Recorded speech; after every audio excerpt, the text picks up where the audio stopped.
Senior وزیر شرجیل انعام ایمن نے کہا کہ سندھ حکومت کا ترقیاتی بجٹ صرف رقم کی تقسیم نہیں بلکہ عوامی زندگی کو بہتر بنانے کا ایک ویژن ہے۔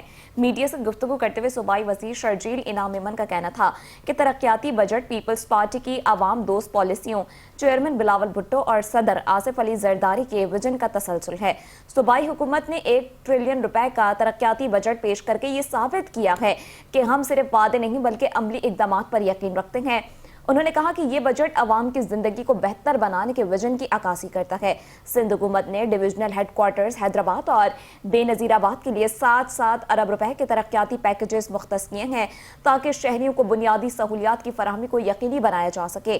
سینئر وزیر نے کورنگی کازوے کی تعمیر اور شاہراہ بھٹو کی توسیع کو اپنی ترجیحات میں شامل قرار دیتے ہوئے کہا کہ ٹریفک کے دباؤ میں کمی اور شہری آمد و رفت کی سہولت کے لیے یہ منصوبہ اہمیت کے حامل ہیں۔ شرجیل میمن کا مزید کہنا تھا کہ کراچی میں سمندری پانی کو میٹھا بنانے والے 5 MGDP پلانٹس کے منصوبے جلد مکمل کیے جائیں گے جن سے شہر کے پانی کے بحران پر قابو پانے میں مدد ملے گی۔